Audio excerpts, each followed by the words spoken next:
Chapter 50. Out of the Night. Can you be in the lobby of the King David in 30 minutes?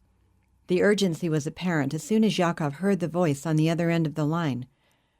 Ah, David, I was just getting ready to go out to visit Ari. What's up? This is related. I'll see you at the King David.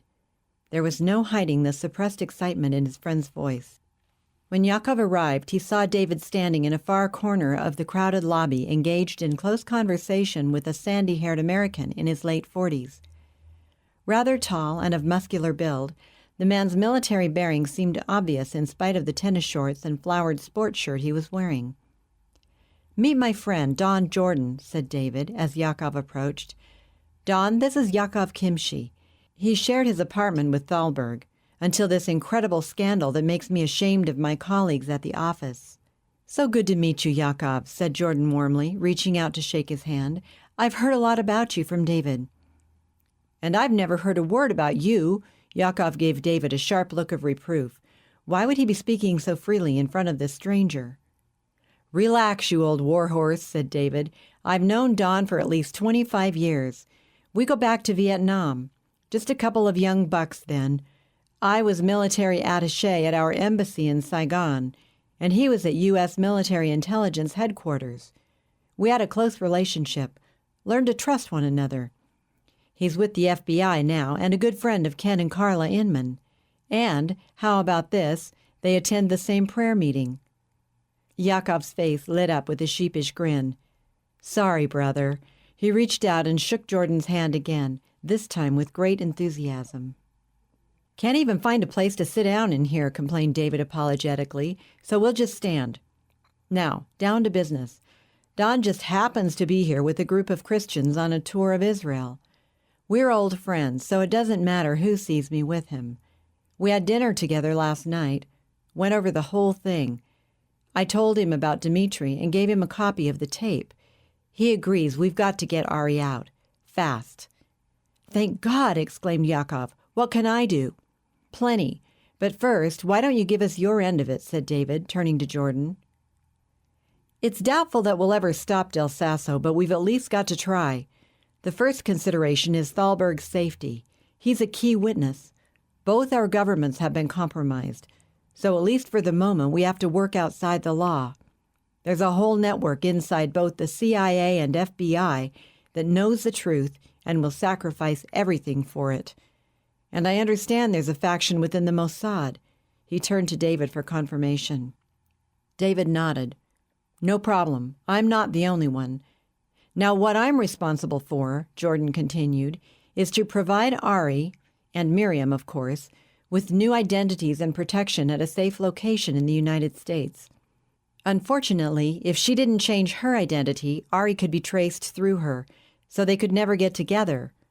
Within a week, I don't think I can do it any faster than that, David will have from me, for each of them, 2 sets of U.S. passports, driver's licenses, Social Security and credit cards, and airline tickets, with detailed instructions and disguises to match their doctored photos.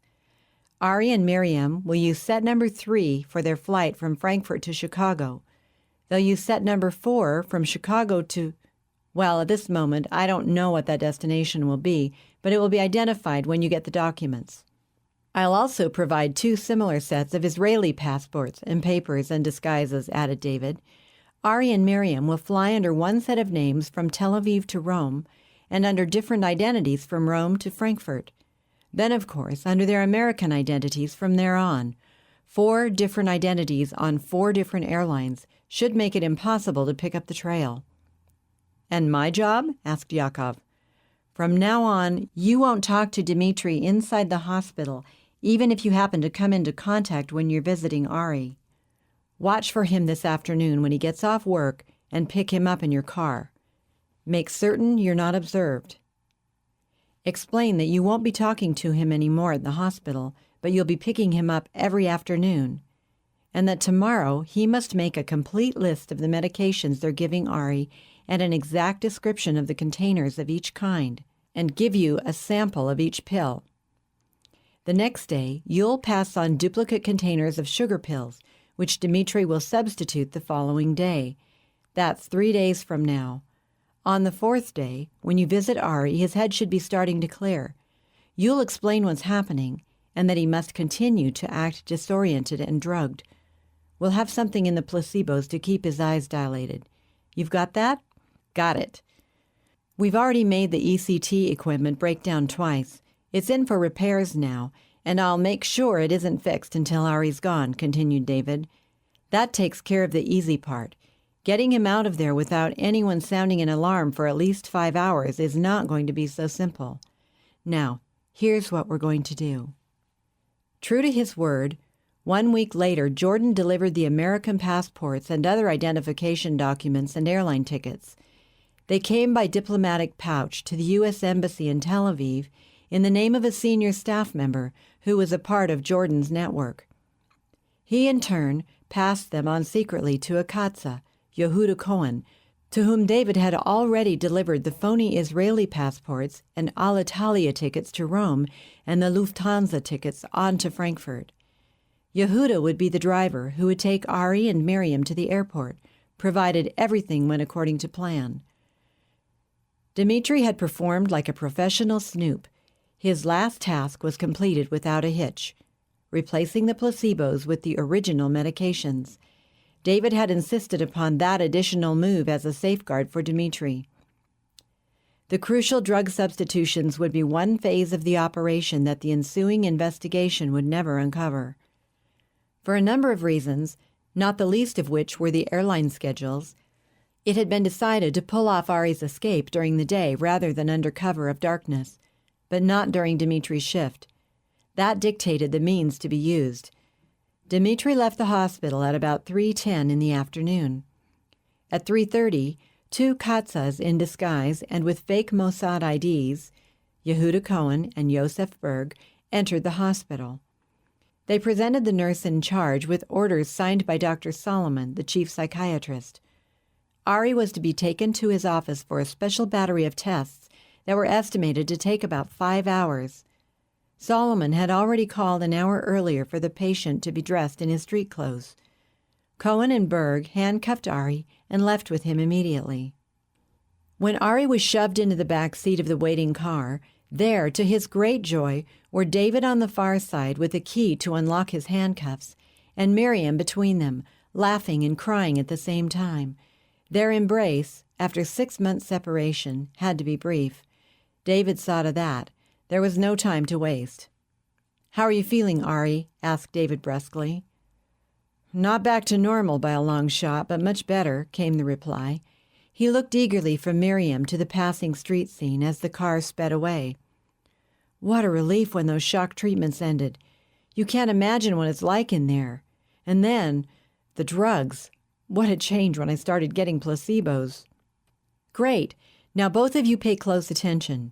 Your passports and other IDs have your own photos, but doctored up to change your appearance. You each have 4 different identities, one for each time you board a new plane, and each set is in a packet numbered from 1 to 4 and also labeled with the cities of flight origin and destination. On your last flight, from Chicago to Denver, there's no passport control or customs, so you can relax, but just be sure you remember your latest names." Yehuda, who was driving, pulled over to the curb. Yosef jumped out and walked into an office building as Yehuda drove on.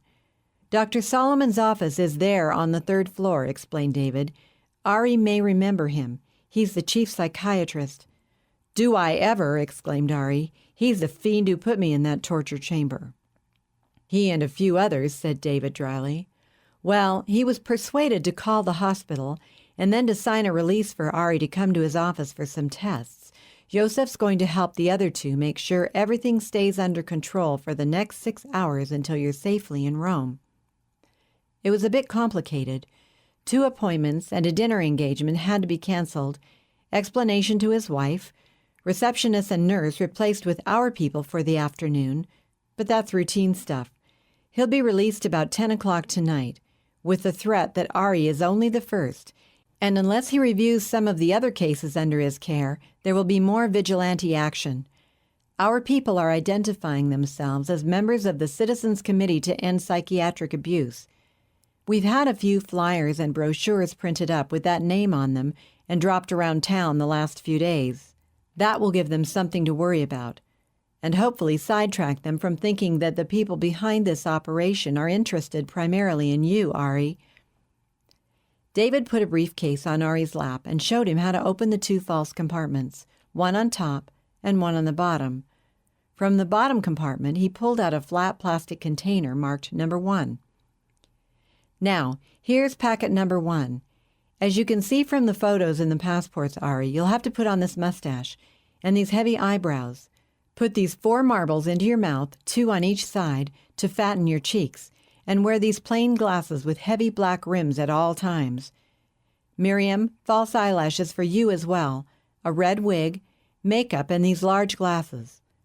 Look at your names. You're Igal and Ernie Yar on this phase, which is the toughest one." "I'm not going into the terminal with you," continued David. "Yehuda's disguised, so he'll help you in with your baggage and point you out to our man in customs, who will take you through, hopefully without problems. Then you're on your own. The flight leaves in 1 hour." "Where's Yakov?" asked Ari. "He wanted to be here to say goodbye, but that would have made it too complicated. Every additional element raises the danger of detection 10 times. He wanted me to give you this as a wedding present. He apologized for not having time to wrap it. Anyway, he wanted you to use it right away." David held out a Bible, and Ari took it gratefully. "Thank him for me," said Ari. "I hated to leave the first Bible I ever owned. Yakov gave me that one, too. I'd underlined it, made notes in the margin. I was getting familiar with it, but of course I couldn't bring it." Ari noticed something sticking out of the pages and opened it there. The marker was an American $100 bill. Underlined on the page in red were these words: "And thou shalt remember all the way which the Lord thy God led thee these 40 years in the wilderness, to humble thee, and to prove thee, to know what was in thine heart, whether thou wouldst keep his commandments or no. And he humbled thee, and suffered thee to hunger, and fed thee with manna which thou knewest not, neither did thy fathers know, that he might make thee know that man doth not live by bread only, but by every word that proceedeth out of the mouth of the Lord doth man live." Ari gave Miriam another hug. There were tears in his eyes. "I'll explain why those verses later," he said in a choked voice. "They mean a lot to me."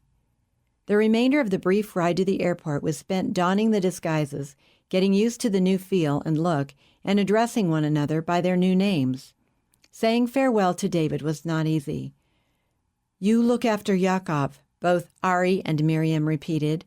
"We want him to come to the U.S. as soon as it's safe." "I'll take good care of him, and hopefully that can be arranged someday." "And you take care, too," said Ari as he reached over and gripped David's hand in both of his. "I owe you more than I can ever repay. If I had one wish, it would be that you would believe in Messiah Jesus. Then I'd know we'd meet again." "I didn't believe your story, but I do now. My apologies," returned David, holding on to Ari's hands. "Who knows? About this Jesus? Maybe." He could not say any more, but Ari and Miriam understood. At Lod Airport, Ari and Miriam, alias Igal and Ernie Yar, got the full treatment of the world's most intense scrutiny of passengers and baggage.